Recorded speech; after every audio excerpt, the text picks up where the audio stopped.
Hi, I'm Kelsey Leos. I am the Manager of Academic Web Technologies in OIT.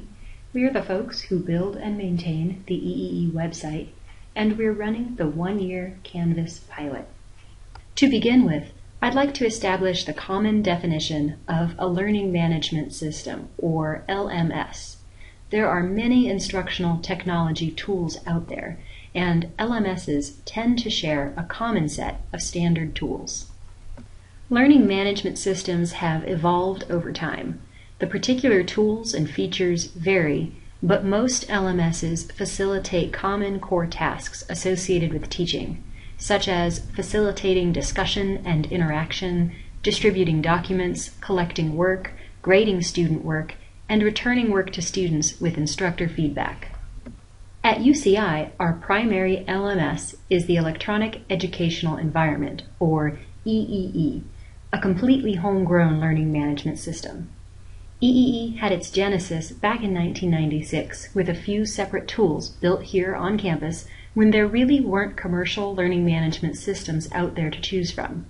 In 1999, those tools were brought together into a single system, which OIT has been developing ever since.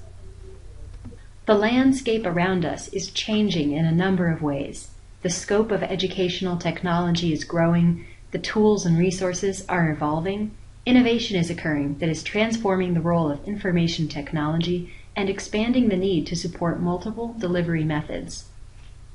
One area of rapid change is in third-party tools. New third-party tools are coming out every week. Many are niche products that are often free or nearly free to use. Some are built to exchange data with popular commercial learning management systems. There has been a great proliferation in digital content as well, including publisher content like quiz banks and interactive activities. In many cases, these pieces of content are created as modules that can integrate into commercial learning management systems. And it's no longer all about the desktop. Tools and modes of delivery have to work well not only on desktop and laptop computers, but on mobile devices, which have very quickly become ubiquitous.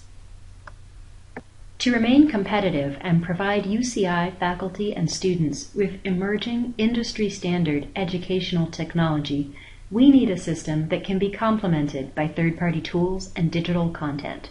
The core tools will still be available, but we must be able to flexibly integrate best-of-breed new tools and content.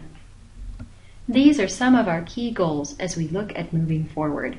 Whatever is coming, these principles can help guide us as we look beyond providing instructional technology that meets our needs now, and instead attempt to anticipate the emerging needs we'll see in the next 5, 10, even 15 years and plan accordingly. This is why we need to look critically at our existing infrastructure. We have to determine if the direction that we've traditionally taken can get us where we need to be going forward. And the EEE team has identified several challenging areas that need consideration.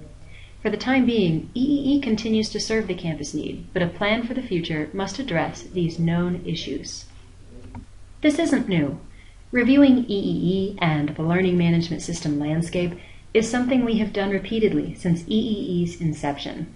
We were ahead of the curve when there simply weren't other options in 1995. To assure our campus's continued competitiveness, we have periodically brought in vendors for campus consideration.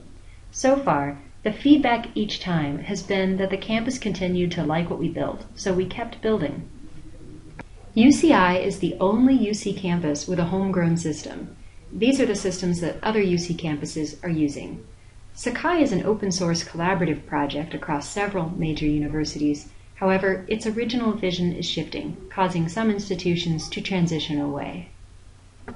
In 2012, a group including faculty, staff, and IT staff met for several months to look at these changes and discuss the emerging opportunities. The group concluded that the campus needs better access to use third-party tools in a cohesive way, but that they also want us to maintain the ease of use and quality of in-house support that they've enjoyed. And the group made an initial recommendation to keep EEE as we know it, if this were feasible.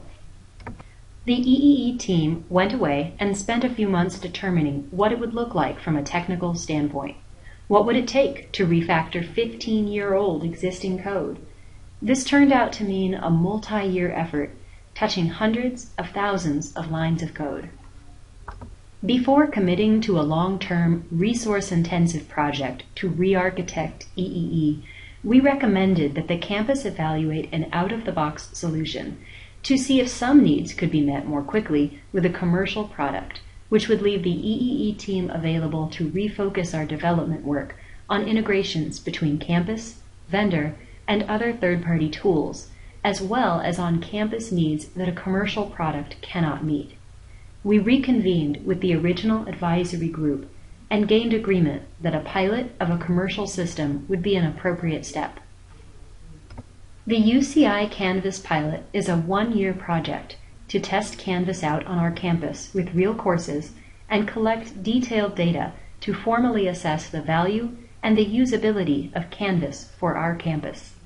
We started with a smaller set of classes in spring and summer, and all instructors who would like to participate are encouraged to join in fall and winter quarters.